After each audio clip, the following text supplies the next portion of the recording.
Cars 2. Matthew, Yep. what are your first impressions? Um, Good, but there is a bits of frustration in it for me.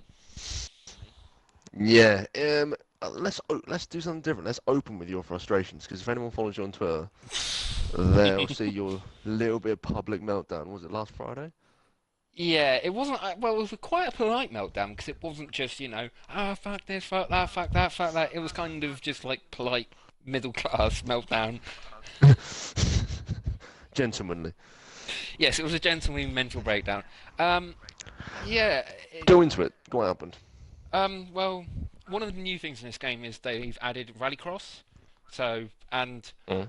and I was racing around the time the not kill around not kill, and in rallycross, and if you probably don't follow rallycross, you have to take a joker lap, which is like a longer part of the circuit once during the race, and that's it.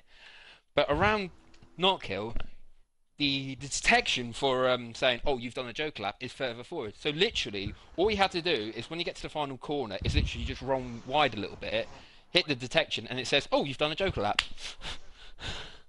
Ah, so the detection, is it only that track, or is there others where it's kind of It random? seems to be that track. I mean, that was kind of like sort of where the gentlemanly mental breakdown happened because it was so ridiculous. I mean, other stuff like you get penalised if you accidentally take two joker laps, which is a bit pointless for me because you're taking the longer route around the track. Yeah, that does seem a little bit weird. And also, there is while most cars in the game actually handle quite nicely and I know what they're doing, but there's some cars in there that I have to be frankly honest, are frankly broken. I mean, the case in point is the Aston Martin Vulcan, which is effectively like a legal race car, effectively, Yeah. and it is utterly undrivable. How so? Like, what does it? Is the It, steering just broken, or? it it's a bit, it has the power, but you expect it to have like sort of like plenty, like lots of grip and lots of downforce, but it doesn't. Literally, I go into every single corner, and I'll be very surprised if I'm not facing the other where I once was. See, it's like problem is a Project Cars, which the old one, because if anyone's played it before, it was kind of the first one, sorry, it was kind of sold as like a rival to Gran Turismo, but playing it, like especially with a controller, was, let's face it, nearly impossible. It wasn't very nice. Like, I had to look up a wiki so to make it more tolerable. yeah, because a lot of people did the same. Like, I ended up just giving up with it. So what would you say kind of are the differences between the first one, which was very difficult, and now this new one? Um, I mean, I'll start with the simple stuff. There's a lot more cars on offer because of like people like more manufacturers like Ferrari and Porsche who seem to be getting a bit more imaginative since they've escaped from the EA Labour camps. um, there's quite a lot more like types of cars on offer, so you do get your Formula One cars will in this game is called Formula A, which is taken from the last game, which isn't a bad thing, but I would have liked it to be a bit more representative of like this year's cars, for example. Uh, Yeah. So what's the nearest it gets then, sort of level licenses? Like, because again, the last game had a lot of like just made up sponsors. So is yeah, that kind of the more of the same thing? kind of. I mean, there's a lot more, like some more real cars, like Le Mans races from from a couple of years ago, Group C cars, um, classic real Formula One cars, which I was kind of disappointed they've just kept the same cars from last year and not like expanded upon it like with the licenses it's gained from this year, which is a bit disappointing to say the least. Uh, Hmm. but it is quite good. I mean, there's less made up sponsors around on cars and around tracks, which is nice to hear. Yeah.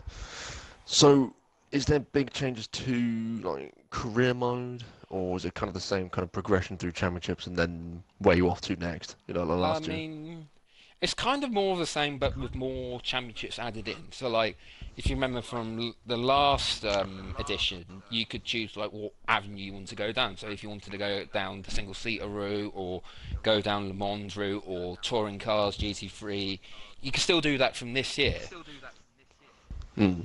and you can also change But from sorry, go on. you can still change from like this year. Like you can say, oh, I've bought with prototypes, I want to do single seaters now, or vice versa. Um, it is like good, but there is just a few weird occurrences. Like for example, they in the career mode, apparently the Indy cars are the highest thing you can do in single seaters, it which no disrespect to IndyCar, which is a great racing series, it isn't. That belongs to Formula One, Mm. which makes not much sense to me. Yeah, you definitely kind of see that, especially when you look at like the real world wages. But we'll bypass that when we think about that. Yeah. Have you tried online? I did try online. It's a bit. That's probably where I enjoy the game more often. There is a change in like slight change to it. Like it has like a license system, so like if you drive really well, clean and all that, you have a higher ranking, so you can, drive with like-minded people, or if you want to need many people who seem to be playing in racing games and drive like a fucking arsehole, we know who you are. Mm. Usually found on Forza Horizon 3. I'm watching you. Yes, we're watching you right now. Maybe check that tree. Mm. um, yeah, and you just be, avoided like the plague, which I kind of like because Mm. you'll be with people with the same kind of skill set.